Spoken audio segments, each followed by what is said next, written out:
The news regarding Netaji's death was announced by the Japanese domain news agency on the 23rd August 1945, a full 5 days after the alleged plane crash. The report said, I will read out for you, you can read on your screen as well. The Japanese news agency today announced the death of Subhash Chandra Bose in a Japanese hospital as a result of injuries received in an air crash.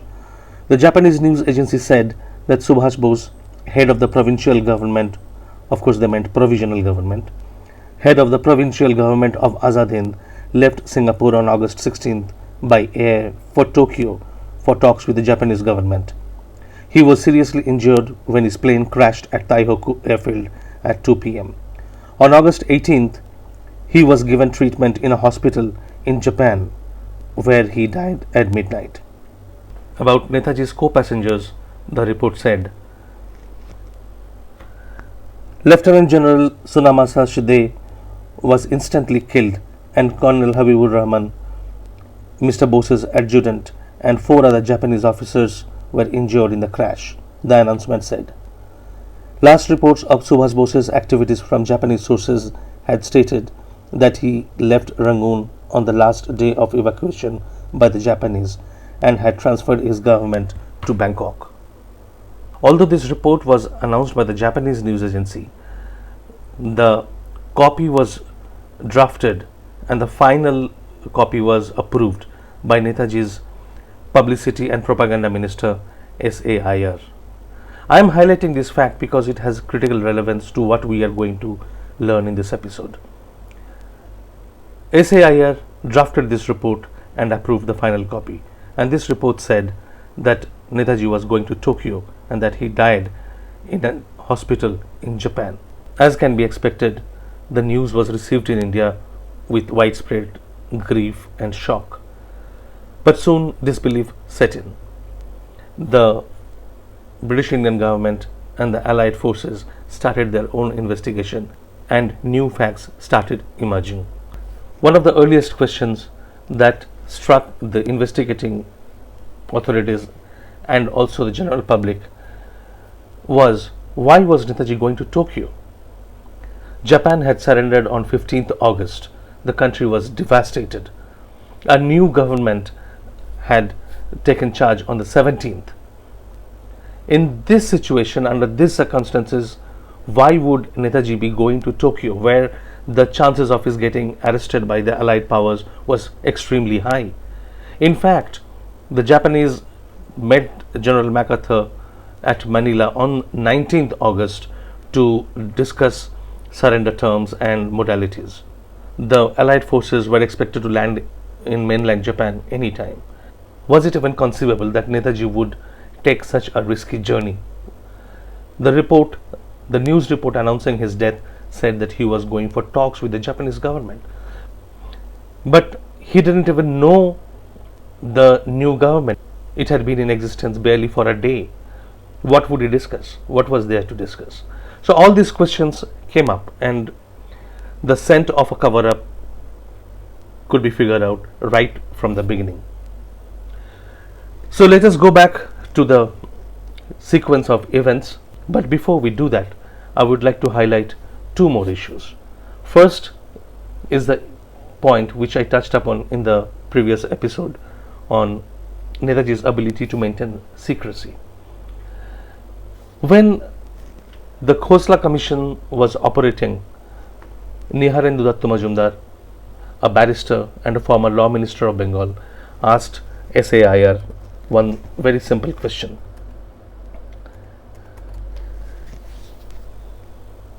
He asked whether Iyer was aware of what Netaji did in his last visit to Tokyo in October-November 1944. This is what Iyer replied. Here, Your Lordship, I take this opportunity to say that every one of his colleagues felt that he was enjoying Netaji's confidence. But at the same time, he was very reticent about the discussion of things that did not concern the particular person. He would discuss with me matters of propaganda, and he would not tell anything about his talks or the discussions with the Japanese government. Which basically reinforces my point that Netaji compartmentalized information. People would be informed on a need-to-know basis, and that too only parts of the whole information. Nobody would know the whole. The other point that I would like to highlight is the huge amount of contradiction that comes out from the reports, from the accounts of eyewitnesses. People talked, as we shall see in this episode, even when they were at the same place, witnessing the same event. They were discussing with each other, talking to each other. They reported subsequently as if they were witness to different events, as if they were at different time and different places. That's absolutely intriguing, to say the least. With these 2 points, I return to the narration of the events, the sequence of events as they took place.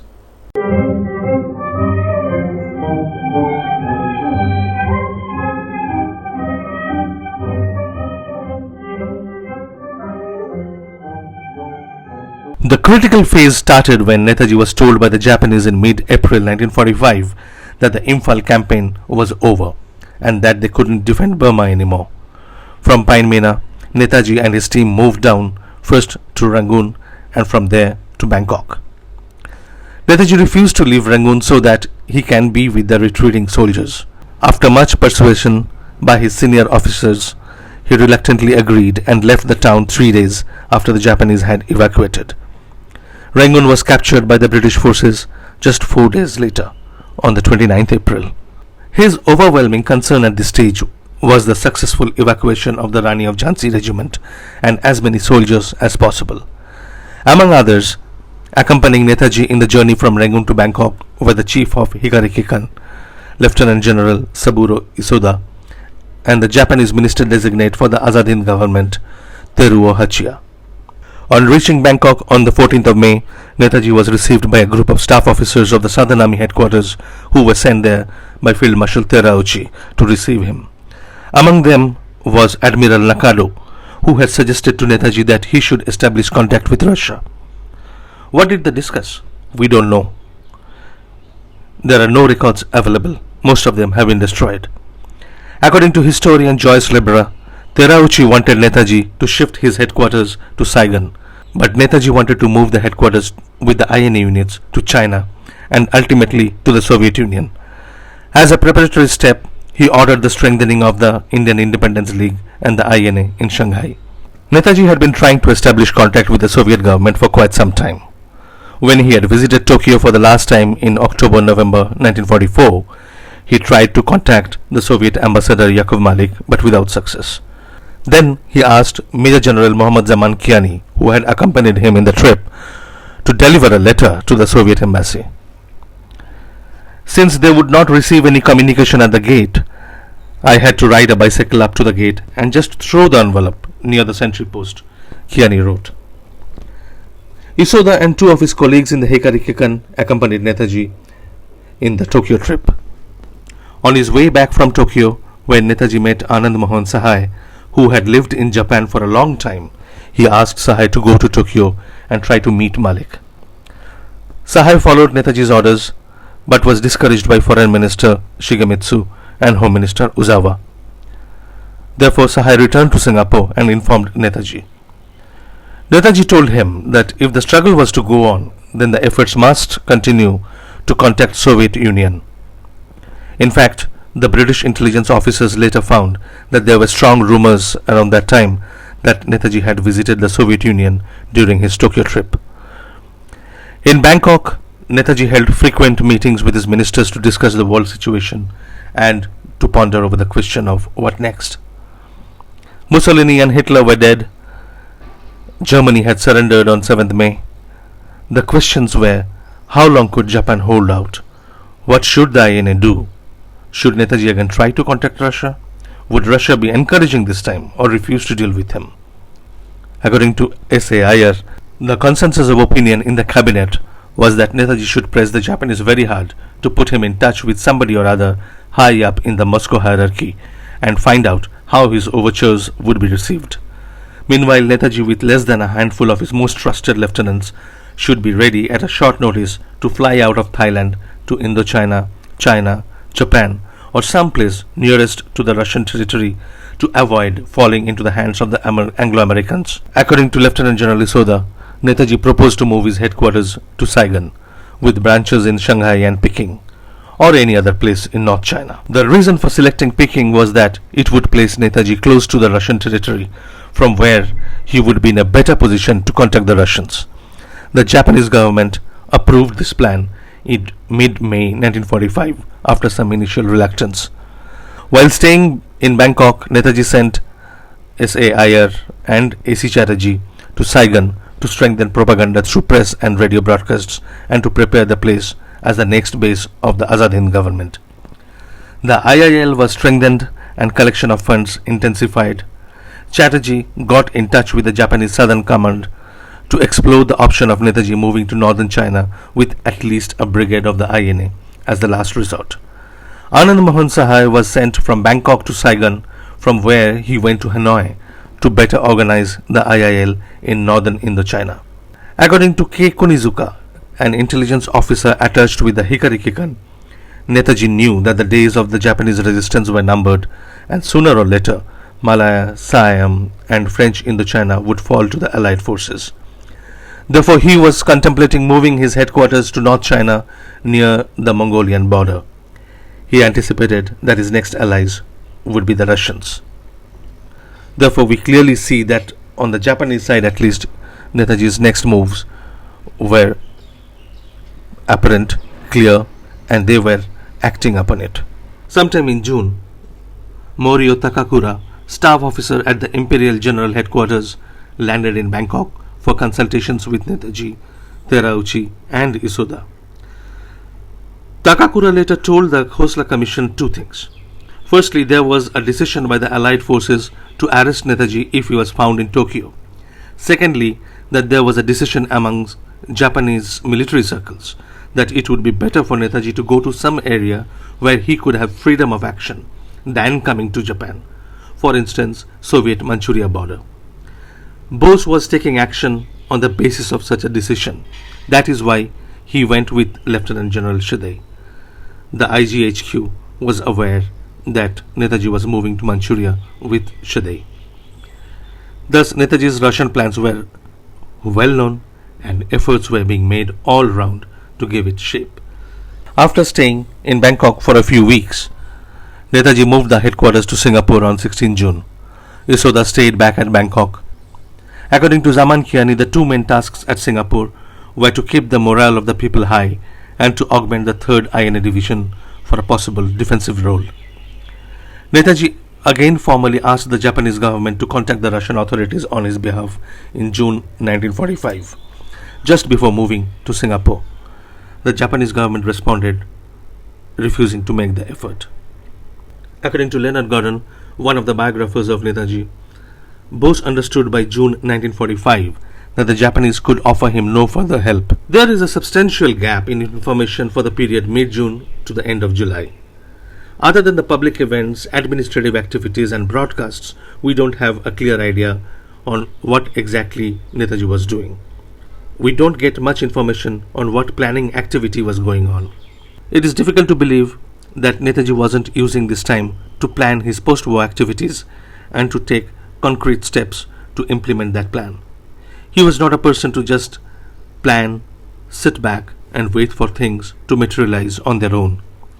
He wasn't also a person who would wait for the circumstances to decide for him what to do next. Things started moving rapidly from August. Hiroshima and Nagasaki were bombed on the 6th and 9th of August.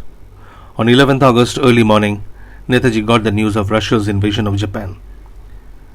According to Iyer, on the 12th morning, Netaji was informed of Japan's surrender by Dr. Lakshmaya, General Secretary of the IIL Singapore headquarters, and Ganapati, Acting Secretary of the Publicity Department of the IIL. However, T. Negishi, interpreter at the Malayan branch of the Hikari Kikan, claimed that he travelled from Singapore to Seremban to personally deliver a letter from the Japanese ambassador in Thailand to Netaji regarding Japan's surrender on the morning of the 12th August. Surprisingly, no one seems to have noticed the presence of Negishi. Neither Iyer nor Habib mentioned him in their accounts. In fact, Habib claimed that the news of Japan's surrender was received by Netaji after he reached Singapore in the afternoon that day. Negishi claimed that when he delivered the letter to Netaji, nobody was around. If true, this demonstrates the secrecy maintained by Netaji when he desired. Not everybody was taken into confidence, even if they were close to him. It was now time to put his plans into action. Netaji was at Seremban during this period. With him on the morning of 12th August were Major General Alagappan, Colonel G.R. Nagar, Colonel Habibur Rahman and A.C. Iyer. Also present were Lakshmaya and Ganapati. Netaji asked Raghavan and Swami from Penang and John Thevi from Ipoh to join him at Singapore, where he moved on the morning of the 12th. Major General Kiani and Habibur Rahman had also been sent for. In Singapore, Netaji held a meeting on 12th August late evening, which continued till the early morning of 13th August to discuss organizational and administrative measures to be taken. Meetings continued till the afternoon of 14th August.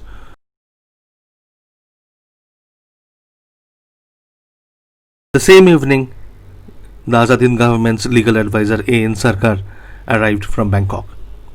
Meetings resumed. The agenda, of course, was to decide the next course of action.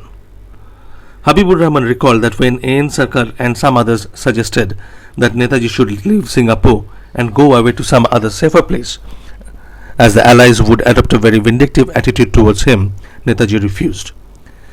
But ultimately it was decided, Habib said, that Netaji would stay in Singapore.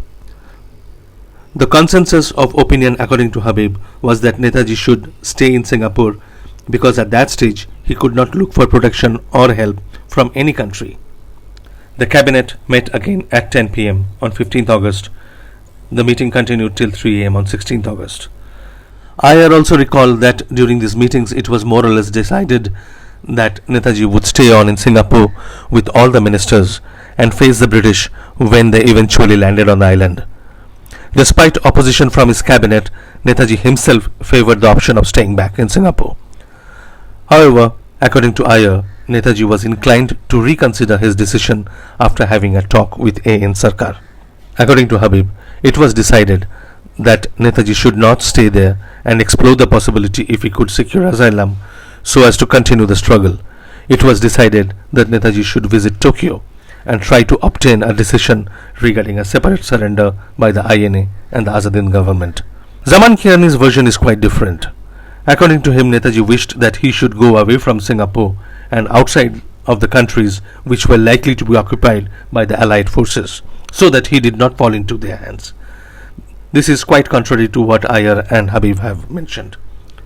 According to Kiani, Netaji's intention was to reach Manchuria, and knowing or just anticipating that the Russian forces would occupy that province, he wanted to be captured by them, with the possibility ultimately of being taken to Moscow. He wanted to take some officers with him, including Kiani. Now Kiani opposed his idea of going to Russia and favored staying back in Singapore. But Netaji was unambiguous about his determination never again to fall into the British or American hands. He was sure that the British would try to humiliate him. This he would never accept. Iyer recalled that it did not take us long to persuade Netaji finally that he must get out of Singapore. The question was where? Out of Malaya, definitely. To some Russian territory, certainly. To Russia itself, if possible, was the final decision. There was no meaning in his going to Japan after Japan's surrender. Thus, Netaji and his cabinet reached the decision that there would be no sense in going to Tokyo. So by the 15th August, it was pretty clear to Netaji himself and all around him, including the Japanese, that he would not be going to Tokyo, but to any territory where it would be easier for him to contact the Russians. Pritam Singh told the Shah Nawaz Khan committee that he had a solo chat with Netaji after the meeting on 13th or 14th. And then itself, Netaji told him that he had already contacted Russia through the Japanese Foreign Minister Shigemitsu. but did not divulge his plan. Another example of sharing information selectively on a need-to-know basis. Netaji selected 6 people to accompany him: Habibur Rahman, Colonel Pritam Singh, Major Abid Hassan, Debnath Das, Major N.G. Swami, and S.A. Iyer. Remarkably, on the 15th of August, Major General Alagappan gave Netaji a map of the land route from Hanoi to Harbin in Manchuria, up to crossing the river Amur. Now it is anybody's guess why Netaji would ask for such a map if he was not already firmed up in his mind that he was going to Manchuria. At 9:30 a.m. on 16th August, Netaji boarded the flight for Bangkok along with Habib, Iyer, Pritam Singh and interpreter Negishi to reach Bangkok around 3 p.m. Now here we find another set of contradictory recollections. According to S.A. Iyer, no one in Bangkok had been informed about Netaji's arrival, and Major General Bhosle arrived with transport 2 hours later, only after he was informed by the Japanese. However, Major General Bhosle himself told the Shah Nawaz Khan committee that he had prior information of Netaji's arrival. I received a personal telegram from Netaji saying that he was arriving in Bangkok on the 16th of August and leaving for Tokyo on the 17th. Leaving for Tokyo? Lieutenant General Isoda recalled that Netaji was received at the airport by him, Mr. Hachiya, Lieutenant Colonel Takagi, Colonel Kagawa, Lieutenant Nui, and General Bhosle. Kunizuka, who was in Bangkok, later recalled that as soon as Netaji reached Bangkok, he went to the residence of General Isoda for a discussion on the next course of action. General Isoda also said the same thing, that Netaji first went to his house and discussed the next course of action. Isoda recalled that 3 or 4 INA officers accompanied Netaji but could not remember who they were. According to Isoda, Netaji needed funds and he wanted to go to Russia. But eventually the plan that was decided was that he would first go to Tokyo, thank the Japanese government for their assistance, secure more financial aid if necessary, and then proceed to Russia via Manchuria. Kunizuka, on the other hand, has given a more detailed version of what plans were discussed. According to him, 4 alternatives were discussed. Number 1 was that Netaji should fly to Tokyo and seek shelter in Japan like Dr. Bama of the Burmese government. This was considered undesirable by Netaji as Japan was a small country and he was sure to be found out by the occupation forces. The second alternative was that he should surrender with his forces in Bangkok to Lord Mountbatten. This idea was detested by Netaji as he hated the idea of surrendering to the British. The third alternative was that he should fly to Manila and surrender to General MacArthur. This was considered to be a little better than the second alternative but was not favored by Netaji. The fourth alternative was that he should proceed to Manchuria to join the Russians who had already occupied Manchuria. This was considered the best option by Netaji, for which he had prepared himself for a long time, and he asked General Isoda to make necessary arrangements for his transport. Kinji Watanabe, a civilian interpreter attached to the military branch of the Hikari Kikan, reached this meeting at Isoda's house, but he was a bit late. He was called upon to interpret a conversation between Lieutenant General Isoda, Colonel Kagawa on the one hand, and Netaji, Bhosle and Habibur Rahman on the other. When Watanabe reached, the conversation was almost over, and Isoda was speaking without an interpreter. They were discussing how to get Netaji to his destination. It was generally understood that he was to get to the Russians, probably to Manchuria. There were some doubts as to whether Southern Command in Saigon had planes to offer to Netaji. Watanabe told the Shah Nawaz Khan committee that with regard to Netaji's going to Russia, it was an understood thing in the embassy and in the Hikari Kikan that he was going to hand himself up to the Russians in Manchuria. Watanabe told the Shah Nawaz Khan committee that the plan that was discussed was that the Japanese side would assist him to go to Manchuria via Saigon, Formosa and Japan. Hachiya remembered that at the time of leaving Bangkok, he was under the impression that Netaji was to proceed to Manchuria either directly or via Japan. I think he was first going to Japan. My impression was that he wanted to go to Japan to discuss his future plans and make necessary arrangements with the authorities in Japan. There was no doubt in anyone's mind that Netaji's ultimate destination was Manchuria. The only question, the only ambiguity and the uncertainty was that whether he was going to go there directly or whether he was going to go through Tokyo. Very strangely, Habibur Rahman completely changed the thrust of the discussion. When, realizing the importance of this meeting, the Combined Services Detailed Interrogation Center or CSDIC re-interrogated Habibur, he told them that the main subject under discussion was the separate surrender of the Provisional Government of Azad Hind and the INA. It was only when one of the senior Japanese present asked what Bose himself intended doing that they discussed the possibility of his transfer to Russia. However, they thought that in view of the strained Russo-Japanese relations, the Japanese government or the army were not in a position to negotiate with Russia. Habibur repeated his claim that Netaji told the Japanese that he had actually decided to remain in Singapore and surrender with the rest of the Azad Hind government and the INA. Habib claimed that he was not even aware of any other talk by Netaji or his associates on their move into Russia. He claimed ignorance. He told the CSDIC that Netaji confided in him only matters relating to the armed forces, but not his political plans. It is absolutely impossible that when everybody else knew what Netaji's plans were, Habib would be unaware of it. Naturally, the CSDIC concluded that it is considered that even if Habib was in the know of Bose's plans, he would not disclose them. His manner is not very convincing. He talks in a very secretive way, even if no one is about. Now, doesn't that sound very suspicious? While the Japanese had no doubt that they were discussing how to help Netaji to go over to Russia, Habib has no recollection of such a critical matter. It was decided that the next day Netaji would fly to Saigon. It was after this meeting that Netaji returned to his headquarters for further consultation with his ministers.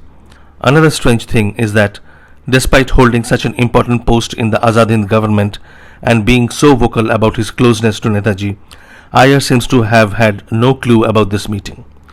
Neither did Negishi. But even Negishi had no doubt about Netaji's object. He told the Shanawaz Khan committee that, as far as I could make out, Netaji's intention was to go to Manchuria. He wished to contact Russians because he was convinced that Russia was the only country which would later on fight against the British. The idea of Netaji coming to Saigon was that he would contact Terauchi, discuss further plans and also obtain transport. By the dawn of 17th, Netaji was ready to leave. Gulzara Singh, who had replaced N.G. Swami in Netaji's team as Swami could not reach Singapore on time, remembered that we knew we were going in the direction of Japan, but I had an idea that we were heading for Russia. In the meeting of 16th August, Netaji had said that there was no other country where we could go, but we have got no contact with them and we do not know what is going to be their treatment towards us. While talking to the Shanawaz Khan committee, Gulzara Singh gave out a critical piece of information. He said that he was told by Netaji that a Japanese officer who had long been in Manchuria would probably guide them. Netaji did not give the name of this Japanese officer. If Gulzara's account is to be believed, then it is clear that Netaji knew that a Manchuria specialist Japanese soldier would be in the same plane as him in Saigon. The presence of Lieutenant General Shidei was therefore not a surprise to him. There is no evidence to show that anyone else in his team was aware of this. According to Negishi, the army headquarters suggested to Netaji that a plane was proceeding to Manchuria with General Shidei on board. General Shidei was supposed to be an expert on Russian affairs in the Japanese army and was considered to be a key man for negotiations with Russia. It was suggested that Netaji should accompany him to Manchuria. The flight took off from Bangkok around 8 a.m. on the 17th of August and reached Saigon around 10 a.m. The team flew in two planes. While Netaji was with Habib, Pritam Singh, Iyer and Kiano, a Japanese liaison officer, in one plane, the other plane carried Lieutenant General Isoda, Mr. Hachia, Colonel Gulzara Singh, Major Abid Hassan and Debnath Das. Negishi and Colonel Kagawa were also part of the team traveling to Saigon.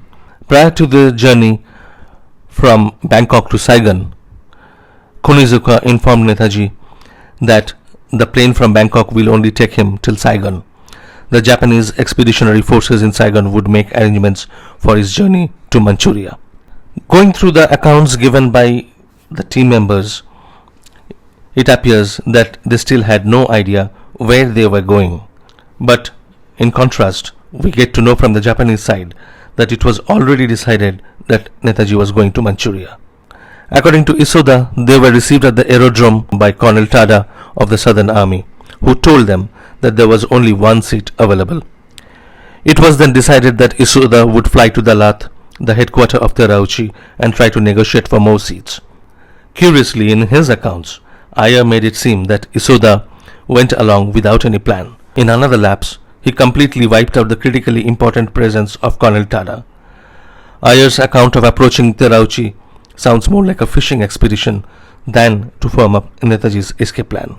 While the Japanese were away, Netaji and his team went to rest in the house of Narayan Das, Secretary of the Housing Department of the IIL, in the outskirts of Saigon.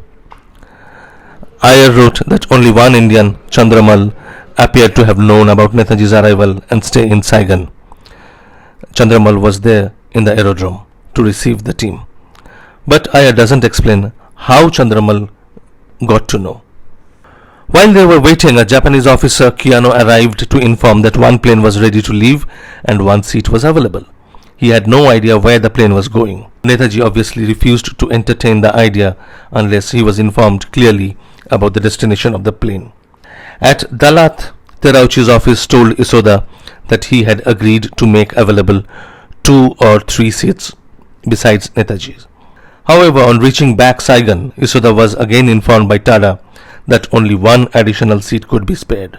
According to Iyer, when Isoda returned to inform Netaji, he was taken into a room where Habib was the only additional person allowed. Netaji insisted in taking the full party with him, but finally agreed, after consultation with them, to go with only one more person, only on the condition that the rest of his party would follow the next day. At this very moment, Netaji removed any remaining vestige of confusion about his destination. Isoda recalled that Netaji told me at Saigon in his house that he would like to go to Russia via Dairen.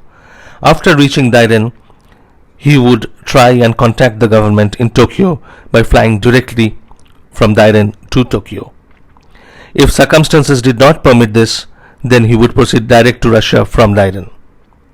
It was expected that all the passengers on board would get off the plane at Dairen, and then if the circumstances were favorable, Netaji would undertake the journey to Tokyo and return to Dairen. According to Iyer, Netaji gathered him, Habib, Abid, Debnath, Pritam and Gulzara into his room and informed them that the plane was ready and the Japanese had offered only one seat to him. Although he was negotiating for an additional seat, there was no guarantee that it would be made available. Iyer said that after this discussion, Netaji and Habib went back to the meeting with the Japanese. A few minutes later, he came back to inform that he was getting one more seat and that Habib would accompany him.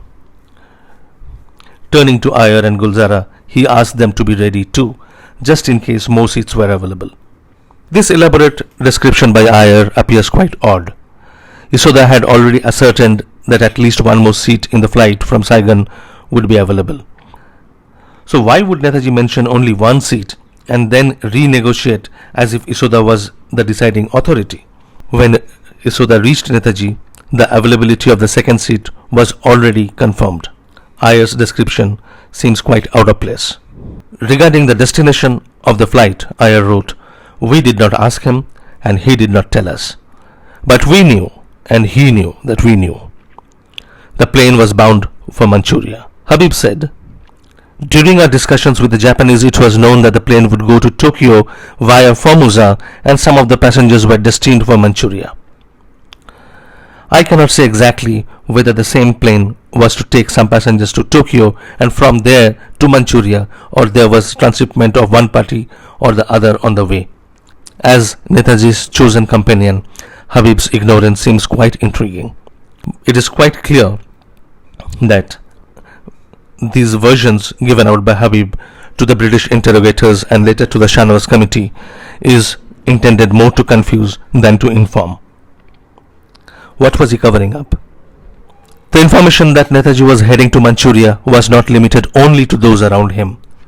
When Anand Mohan Sahai was informed between 18th and 20th August that Netaji had left for Tokyo, instead of trying to go to Tokyo, Sahai tried to get a transport to Manchuria. Odd, isn't it? Although I was told that Netaji's destination was Tokyo, I was confident that he was acting according to his original plan and was proceeding ultimately to Manchuria. I hoped either to rejoin him in Manchuria or to reach there earlier to make arrangements for his reception, Sahai told his interrogators. Netaji and his companions left in 2 cars, Netaji, Habib and Iyer in one, and Gulzara, Pritam, Abid and Debnath in the following car. As we drove into the aerodrome, we could hear the terrific roar of the engine of the plane. We were told that the engine had been running for nearly an hour by the time we arrived there. Lieutenant General Shidei had been waiting in the aerodrome for nearly 2 hours. The second car arrived nearly half an hour late. Netaji had to wait for an important piece of luggage that was in that car. The luggage from the second car was almost catapulted into the plane, Iyer remembered. Netaji hurried towards the plane, shook hands with Shidei, who was accompanying him, said goodbye to Isoda and Hachiya, and then turned to us. "Well, Jai Hind. I will meet you later," he said, giving a vigorous handshake.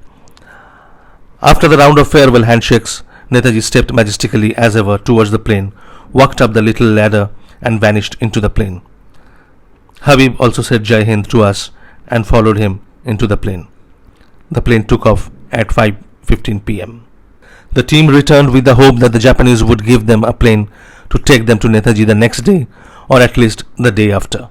Now, although this version is agreed upon more or less with few differences by all those present at the aerodrome that evening, there are certain completely different versions. For instance, Debnath Das later informed that the flight took off at 1 p.m. and not at 5. All the versions that have come from the Japanese side, as well as Netaji's associates except Habib, clearly show that Netaji was flying to Manchuria. But an entirely different version is available from Debnath Das. According to him, Netaji's first priority was to go neither to Manchuria nor to Tokyo, but to Bengal. And the Japanese government agreed to make arrangements for necessary transport. Netaji agreed to go to Saigon only because he was told by the Japanese that it would be easier to go to India through Saigon, as there was less vigilance of the Allied forces on that route. Debnath Das claimed that it was only after reaching Saigon that Netaji was informed by General Isoda that he was being taken to Tokyo.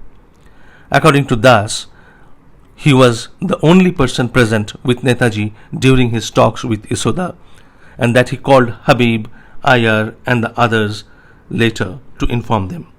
Everyone protested, but somehow Netaji agreed and asked Isoda if he couldn't arrange one or more seat for Debnath Das. Now, this version is so radically different from everyone else's that it's difficult to accept it, and it does not fit in with the larger narrative. So what was Debnath Das hiding? Was it a deliberate attempt to confuse, to mislead? Another version, widely different from all the others, was presented by one Lieutenant N.B. Das to the Shahnawaz Khan committee. Lieutenant Das said, "I was sitting at the aerodrome and talking to a Japanese, and I saw 2 aeroplanes at the aerodrome. Probably it was 16th or 17th of August 1945. In one plane, I saw Netaji and General Kimura take off, and in the other plane, Habibur Rahman and some other Japanese officers. There was no other Indian officer in either of the planes. I was at a distance of approximately 100 yards from these aeroplanes inside the aerodrome. Just as Netaji was getting inside the plane, he told me, "Don't worry, we will again meet in due course of time. Jai Hind, Jai Bharat." The two planes flew off in different directions. Now, as soon as this version of Lieutenant N.B. Das was publicized in the press, it was protested against, not by anybody else, but by the same person who had another wildly different version, Debnath Das. Debnath Das told the Shanwas committee that Das was a Havildar attached to Colonel P.N. Datta and was at Zawabadi, central Burma, when the Allied troops took Burma. He was not a security officer and he was not stationed at Bangkok. Naturally, his version was not accepted. The other completely different story emerged very recently when J.B. Prashant More, a historian of Indian origins now living in France, claimed that Netaji did not fly out of Saigon on 17th August. On the contrary, he spent that night at the house of Leon Prushandy, More's step-grandfather, a businessman and supporter of the IIL. According to More, his mother saw Netaji in the house on August 18, 1945, apparently the day after he officially left Saigon.